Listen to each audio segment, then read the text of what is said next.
Medina പള്ളിയിൽ നിന്ന് റസൂലുള്ളാഹി മടങ്ങി തന്റെ വീട്ടിലോട്ട് കടന്നു വരുമ്പോൾ എന്റെ പ്രിയപ്പെട്ട ആയിഷ റളിയല്ലാഹു തആല എന്ന ഭാര്യ ഇല്ലാതെ കരഞ്ഞു തളർന്നിരിക്കുന്ന സന്ദർഭത്തിലാണ് അല്ലാഹുവിന്റെ റസൂലിന്റെ പ്രിയപ്പെട്ടവളുടെ കണ്ണിൽ നിന്ന് കണ്ണുനീർത്തുള്ളികളെ ചാലിട്ട് കവിൾത്തടത്തിലൂടെ ഒഴുകുമ്പോ ആയിഷ റളിയല്ലാഹു അൻഹയോട് ചോദിക്കുകയാണ്. അല്ലാഹുവിന്റെ റസൂൽ ചോദിച്ചു, ആയിഷ എന്താണ് കരയാനുണ്ടായ കാരണമെന്ന് ചോദിക്കുമ്പോൾ ആയിഷ റളിയല്ലാഹു തആല പറയുന്നു, നബിയേ ذكرت النار فبكيت يا رسول الله.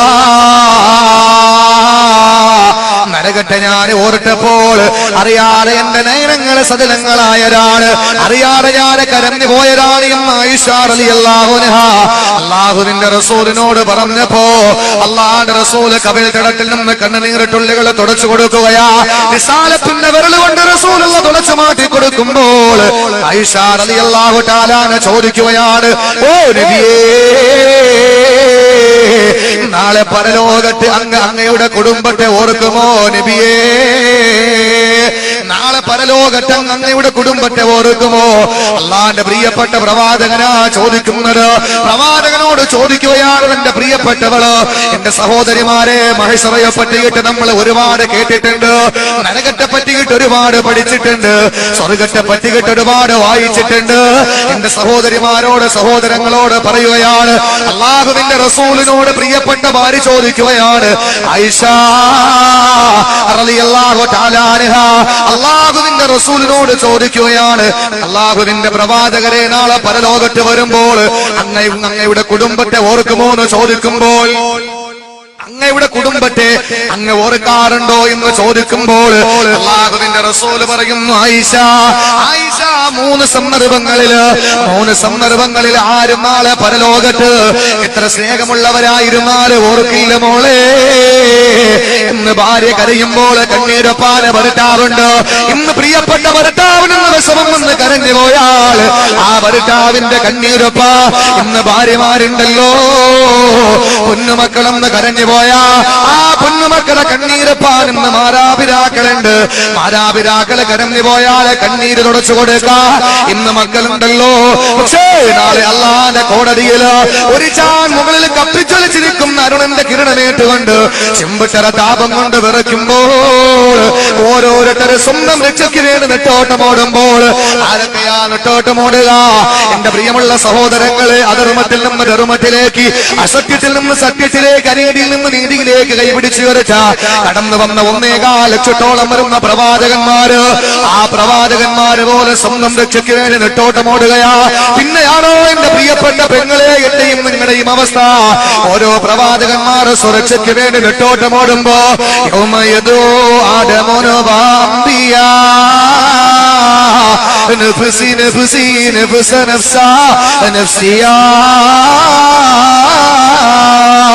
അതിന് തൊട്ടെണ്ണിയിട്ട് ഈസനബി വരെയില്ല 1.25 ലക്ഷത്തോളം വരുന്ന പുണ്യ പ്രവാചകന്മാര് അവരുടെ ഗതി എന്താകുമെന്ന് അറിയാതെ നെട്ടോട്ടമോടുമ്പോ എന്റെ പ്രിയപ്പെട്ട സഹോദരിമാരെ, സഹോദരങ്ങള്, അല്ലാഹുവിന്റെ വിശുദ്ധ ഖുർആൻ എവിടെയാണ് ഇടപെടുന്നത്?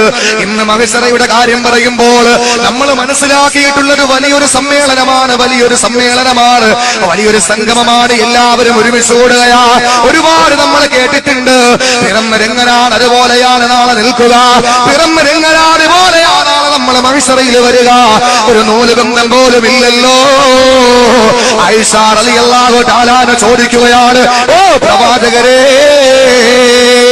ആ മൂലബന്ധം പോലും ഇല്ലാതെ എല്ലാവരും മഹ്ശറയിൽ കടന്നു വരുമ്പോ പരസ്പരം ഔറത്ത് കാണില്ല നബിയേ, പരസ്പരം ഔറത്ത് കാണില്ലേ എന്ന് ചോദിച്ചപ്പോ അല്ലാഹുവിന്റെ റസൂൽ പറയുകയാണ്, ആയിഷ അവിടെ ഔറത്തിലേക്ക് നോക്കാൻ അവർക്ക് സമയമില്ല, അവര് വല്ലാത്ത ഭീകരഭീതിയിലാണ്, വല്ലാത്ത ഭീകരമായ അവസ്ഥയിലാണ് എന്ന് അല്ലാഹുവിന്റെ റസൂൽ പറഞ്ഞ മഹ്ശറയുണ്ടല്ലോ. ആ മഹ്ശറയിൽ എല്ലാവരും എത്തപ്പെടുകയാ. ലോകത്തിന്റെ ഏത് കോണിൽ അടക്കപ്പെട്ടവരായിരുന്നാലും, എവിടെ അടക്കം ചെയ്യപ്പെട്ടവരായിരുന്നാലും മഹ്ശറയിൽ അല്ലാഹുവിന്റെ മഹ്ശറ എന്ന വനസഭയിലേക്ക് കടന്നു വരികയാണ്. എല്ലാവരും അല്ലാഹുവിന്റെ മഹ്ശറയിലോട്ട് കടന്നു വരികയാണ്. വിശുദ്ധ ഖുർആൻ പറഞ്ഞല്ലോ, യൗമ യുൻഫഖു ഫിസ്സൂരി ഫതഅതൂന അഫ്വാജാ. നാളെ എല്ലാവരും സംഘമായിട്ട് അള്ളാഹുവിന്റെ കോടതിയിലേക്ക് ഒരുമിച്ച് കൂടുന്ന മഹ്ശറയുണ്ടല്ലോ, ആ മഹ്ശറയിൽ എല്ലാവരും എത്തപ്പെട്ടെന്ന് മനസ്സിലാക്കിയ എന്റെ പ്രിയമുള്ളവരെ, കുഞ്ഞുകുളം മഹല്ല് കമ്മിറ്റി സംഘടിപ്പിച്ച ഈ പരിപാടിയിൽ എന്റെ പ്രിയപ്പെട്ടവരെ എത്രയോ പേര് ഇവിടെ പങ്കെടുത്തിട്ടില്ല, എത്രയോ പേര് ഇവിടെ ഹാജരായിട്ടില്ല. എന്നാൽ സംഘാടകർ എണ്ണി നോക്കിയിട്ടുണ്ടോ? ഇല്ല. ജമാഅത്തിന്റെ പ്രിയപ്പെട്ട മഹല്ലിന്റെ ഭാരവാഹികളോ മഹല്ലിന്റെ ഖതീബോ ജുമാ നമസ്കാരത്തിന് വരുന്നവരെ എണ്ണി നോക്കാറില്ല. എന്റെ പ്രിയമുള്ളവരെ, എത്ര വലിയ ഫംഗ്ഷൻ ആയിരുന്നാൽ, എത്ര വലിയ പരിപാടിയായിരുന്നാൽ, എത്ര നിർബന്ധ സാഹചര്യത്തിൽ പോകേണ്ട പരിപാടികളായിരുന്നാൽ അത് സംഘടിപ്പിച്ചവര് എണ്ണി നോക്കാറില്ല. ആരൊക്കെയാണ് പങ്കെടുത്തത്, ആരൊക്കെയാ എത്താത്തത്, ഒരാളും എണ്ണി നോക്കില്ലല്ലോ. എന്നാൽ അല്ലാഹുവിന്റെ മഹ്ശറയുടെ ഗതിയല്ല. എന്റെ പെങ്ങളെ മനസ്സിലാക്കിക്കോ, എന്റെ പ്രിയപ്പെട്ട യുവാക്കളെ മനസ്സിലാക്കിക്കോ. അല്ലാഹുവിന്റെ വിശുദ്ധമായ ഖുർആൻ പറയുകയാ, ലഖദ് അഹ്സാഹും വഅദ്ദഹും അദ്ദാ, ലഖദ് അഹ്സാഹും വഅദ്ദഹും അദ്ദാ. അല്ലാഹു എല്ലാവരെയും എണ്ണി നോക്കുകയാ, അല്ലാഹു എല്ലാവരെയും എണ്ണി നോക്കുകയാ. എല്ലാവരും എത്തപ്പെട്ടോ എന്ന് പടച്ചതമ്പുരാനെന്ന് എണ്ണി നോക്കുകയാണ്. നിങ്ങൾ ചിന്തിക്കും, പടച്ചോന് എണ്ണാതെ മനസ്സിലാക്കിക്കൂടെ? അല്ലാഹ്ക്കറിയാം, പക്ഷേ മാനവലോകം മനസ്സിലാക്കട്ടെ.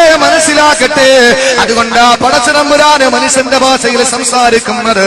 അല്ലാഹുവിന്റെ ഖുർആൻ പറയുന്നു, എല്ലാവരും എണ്ണി എന്ന് എത്തിയോ എന്ന് എണ്ണി നോക്കുകയാണ്. എല്ലാവരും എത്തപ്പെട്ടു എന്ന് ബോധ്യം വന്നു കഴിഞ്ഞാ അല്ലാഹുവിന്റെ വിശുദ്ധമായ ഖുർആൻ പറയുന്നു, വജാ റബ്ബുക വൽ മലകു സഫൻ സഫാ, വജാ റബ്ബുക, പടച്ചതമ്പുരാൻ ഹാജരാവുകയാ, അല്ലാഹു ഇലാ ഹാജരാവുകയാ. ഏതൊരു തമ്പുരാന് വേണ്ടിയിട്ടാണോ നമ്മൾ നമസ്കരിച്ചത്, ഏതൊരു തമ്പുരാന് വേണ്ടിയിട്ടാണോ നമ്മൾ പകൽ മുതൽ രാത്രി വരെ നമ്മൾ പട്ടിണി കിടന്നത്, ഏതൊരു തമ്പുരാന്റെ തൃപ്തിക്ക് വേണ്ടിയിട്ടാണോ ഈ പാതിരാത്രി ഇവിടെ ഒരുമിച്ച് കൂടിയത്, ഏതൊരു തമ്പുരാന് വേണ്ടിയിട്ടാണോ നമ്മുടെ ശരീരവും നമ്മുടെ രക്തവും നമ്മൾ കൊടുക്കോ പ്രതിജ്ഞ എടുത്തത്, ആ പടച്ചതമ്പുരാനുണ്ടല്ലോ. ഇന്നവരെ ആരെ കാണാത്ത അള്ളയുണ്ടല്ലോ. ദുനിയാവിൽ ഒരാൾ പോലെ കണ്ടിട്ടില്ല, ഒരാൾക്ക് പോലെ കാണാൻ കഴിഞ്ഞിട്ടില്ല. അള്ളാന്റെ പ്രവാചകന് മാത്രമാ കണ്ടിട്ടുള്ളത്. അത് ദുനിയാവിൽ വെച്ചല്ലോ, അത് പടച്ചോന്റെ സംവിധാനത്തിലേക്ക് അള്ളാഹുവിന്റെ ഭാഗത്തേക്ക് വിളിച്ചു കൊണ്ടുപോയല്ലേ കാണിച്ചു കൊടുത്തത്. ദുനിയാവിൽ ഒരാൾ പോലെ കണ്ടിട്ടില്ല. ഇന്ന് പടച്ചോനെ നമ്മൾ കാണാൻ പോവുകയാ. എല്ലാവരും അതാ മഹ്ശറയിൽ ഒരുമിച്ച് കൂടി അള്ളാഹു ഹാജരാവുകയാ, പടച്ചോനെ ഹാജരാവുകയാ. മാത്രമല്ല, നമ്മൾ ഒരാൾ പോലും മാറിപ്പോകാതിരിക്കാൻ ഒരു ചെറിയ പരിപാടി സംഘടിപ്പിക്കുമ്പോ പോലും വാളണ്ടിയർമാര് 4 ഭാഗത്ത് നിലനിൽക്കാറുണ്ടല്ലോ. ഒരാൾ പോലും പുറത്തേക്ക് പോകാൻ പാടില്ല. എല്ലാവർക്കും സൗകര്യം ചെയ്തു കൊടുത്തു. അതുപോലെ അല്ലാഹുവിന്റെ മഹ്ശറയിൽ ആരാ വാളണ്ടിയർമാരെന്നറിയോ, ആരാ നമ്മളെ വലയം ചെയ്തിരിക്കുന്നതെന്നറിയോ? അല്ലാഹുവിന്റെ ഖുർആൻ പറയുന്നു, വൽ മലകു സഫൻ സഫാ, വൽ മലകു സഫൻ സഫാ. അല്ലാഹുവിന്റെ മാലാഖമാരാ നിരന്നു നിൽക്കുകയാ, അല്ലാഹുവിന്റെ മാലാഖമാര് നിരന്നു നിൽക്കുകയാ. പടച്ചോന് ഹാജരായി മാലാഖമാര് നമ്മെ ചുറ്റിപ്പറ്റി നിൽക്കുകയാ. ആ സന്ദർഭത്തിൽ ആ നരകത്തെ അല്ലാഹുവിന്റെ മലക്കുകൾ കൊണ്ടുവരിക.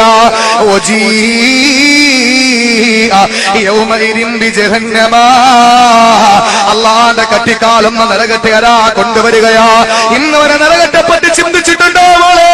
ഇന്നുവരെ നരകത്തെ പറ്റി ഓട്ടിട്ടുണ്ടോ ചെറുപ്പക്കാരാ? അഭിനവ കാലഘട്ടത്തിൽ മുസ്ലിം ചെറുപ്പക്കാരന്റെ അവസ്ഥ എന്താ? നരകത്തെ പറ്റി ഓർക്കാൻ അവന് സമയമില്ല. ഇന്നത്തെ പെണ്ണിന് നരകത്തെ പറ്റി ചിന്തിക്കാൻ സമയമില്ല. നരകത്തെ പറ്റി പറയുമ്പോൾ ആരാ കരയുക? പറയുന്നവര് കരയില്ലല്ലോ, കേൾക്കുന്നവര് കരയില്ലല്ലോ. നരകത്തെ പറ്റി നമുക്കൊന്നും അറിയില്ല പ്രിയപ്പെട്ടവര്. അല്ലാഹുവിന്റെ വിശുദ്ധമായ ഖുർആൻ പറയുന്ന നരകത്തെ ആരാ കൊണ്ടുവരികയാ? എങ്ങനോ നരകത്തെ കൊണ്ടുവരുന്നതെന്നറിയോ? അല്ലാഹുവിന്റെ റസൂല് പറയുന്നു, 70,000 മാലാഖമാര്, 70,000 മാലാഖമാര്. അല്ലാഹുവിന്റെ റസൂല് പറയുകയാണ്, നരകത്തെ എങ്ങനാ കൊണ്ടുവരിക? 70,000 ചങ്ങലകൾ ബന്ധിച്ചുകൊണ്ടല്ലേ നരകത്തെ കൊണ്ടുവരിക. 70,000 ചങ്ങല കൊണ്ട് ബന്ധിച്ച നരകത്തെ കൊണ്ടുവരിക. ഏത് നരകമാണ് മോളെ? നരകത്തിലുണ്ടേ ആഴവേറിയ കുണ്ടുകൾ, വിഷമോട്ട പാമ്പതിലുണ്ട് ഉഗ്രന തേളുകൾ. അല്ലാഹുവിന്റെ ഭീകരമായ നരകത്തെ ആരാ കൊണ്ടുവരികയാ? 70,000 ചങ്ങലകൾ ബന്ധിച്ചുകൊണ്ടാ നരകത്തെ കൊണ്ടുവരിക. ഓരോ ചങ്ങലയിൽ ആരാ പിടിച്ചിരിക്കുന്നതെന്നറിയോ? 70,000 മാലാഖമാരല്ലേ നരകത്തെ വലിച്ചു കൊണ്ടുവരുന്ന തലമറക്കാത്ത പെണ്ണ്, സീരിയലിന്റെ മുമ്പിൽ പെട്ടുകിടക്കുന്ന പെണ്ണ്, ഭർത്താവിനനുസരിക്കാത്ത പെണ്ണ്, പരദൂഷണത്തിന്റെ ഏസനയുടെ അപവാദത്തിന്റെ കെട്ടുപൊട്ടിക്കുന്ന യുവാക്കള്, എന്റെ പ്രിയപ്പെട്ട സഹോദരങ്ങള്, നാളെ നീ ചെന്ന് കിടക്കാനുള്ള നരകമുണ്ടല്ലോ. അള്ളാഹുവിന്റെ അനുഗ്രഹങ്ങൾ ആവോളം ആസ്വദിച്ചുകൊണ്ട് നന്ദിയില്ലാതെ പടച്ചോരാകാശപ്രലോല ഭൂമിക്ക് മുകളിലോ അവന്റെ അനുഗ്രഹങ്ങൾ മുഴുവനും ആസ്വദിച്ചുകൊണ്ട് നന്ദിയേട് കാണിക്കുന്ന മുസ്ലിമേ, നന്ദികാട് കാണിക്കുന്ന മുസ്ലിമേ, നാളെ നീ ചെന്ന് കിടക്കേണ്ട നരകത്തെ കൊണ്ടുവരുന്നത് എങ്ങനെയെന്നറിയോ? നരകത്തെ കൊണ്ടുവരുന്ന 70,000 ചങ്ങലയിൽ ബന്ധിച്ചുകൊണ്ട് ഓരോ ചങ്ങലയിൽ പിടിക്കുന്ന മലക്കുകളുടെ എണ്ണം എത്രയെന്നറിയോ? അല്ലാഹുവിന്റെ റസൂൽ പറയുന്നു 70,000 മലക്കുകളാ. ഒന്ന് കണക്ക് കൂട്ടി നോക്കാൻ കഴിയോ? ഒന്ന് ചിന്തിക്കാൻ നമുക്ക് കഴിയോ? അങ്ങനെ ഓരോ ചങ്ങലയിൽ 70,000 മലക്കുകൾ പിടിച്ച് അങ്ങനെ 70,000 ചങ്ങലകൾ കൊണ്ട് ബന്ധിച്ച് അല്ലാഹുവിന്റെ നരകത്തെ കൊണ്ടുവരികയാ. അവനെ മഹ്ശറയിൽ നിൽക്കുകയാ. മഹ്ശറയിൽ നിൽക്കുന്ന സന്ദർഭത്തിൽ എന്റെ പ്രിയപ്പെട്ടവര് അവനെ മുന്നിലോട്ട് നോക്കുമ്പോ അവന്റെ മുമ്പിലരാ കത്തിക്കാളുന്ന നരകമാണ്. കത്തിക്കാളുന്ന നരകമാണ് അവന്റെ മുമ്പിലുള്ളത്. വലതുഭാഗത്തേക്ക് അവനെ നോക്കുമ്പോൾ അല്ലാഹുവിന്റെ റസൂൽ പറയുന്നവന്റെ വലതുഭാഗത്ത് അവനെ ചെയ്ത നന്മകൾ മാത്രമാ, ഇടതുഭാഗത്ത് അവൻ ചെയ്ത തിന്മകൾ മാത്രമാണ്, വലതും ഇടതും അവന് ചെയ്ത പ്രവർത്തനങ്ങൾ മാത്രമാണ്. മുമ്പിലോട്ട് നോക്കുമ്പോ സുബ്ഹാനല്ലാഹ് അവന്റെ മുമ്പിൽ കപ്പിജ്വലിച്ച് നിൽക്കുന്ന നരകമാണ്, നരകമാണ്. ഒന്ന് ചൂട് സഹിക്കാൻ കഴിയാത്ത എന്റെ പെങ്ങളോട് പറയുകയാ, ചൂട് സമയമാകുമ്പോൾ ഒന്ന് ചൂട് പോലെ സഹിക്കാൻ കഴിയാതെ വിഷമിക്കുന്ന മോളെ, രാത്രി എങ്ങാനെ കറണ്ട് പോയാ കറണ്ട് പോകുന്ന പാതിരാത്രി വീശറി കൊണ്ട് വീശി വീശി നേരം വെളുപ്പിക്കുന്ന പെണ്ണ്, എന്റെ പ്രിയപ്പെട്ട മുസ്ലിം ചെറുപ്പക്കാരാ, അല്ലാഹുവിന്റെ റസൂൽ പറയുന്നു ഈ നരകത്തെ അങ്ങ് കൊണ്ടുവന്നു കഴിഞ്ഞാ പടച്ചോനെ ഹാജരായി എല്ലാവരും മഹ്ശറയിലെത്തി. 4 ഭാഗത്ത് മലക്കുകൾ വന്നു. അല്ലാഹുവിന്റെ നരകവും ഇതാ കൊണ്ടുവരികയാണ്. ആ സന്ദർഭത്തിലൊന്ന് നോക്കണം എങ്ങനാ നമ്മുടെ നിൽപ്പെന്നറിയോ?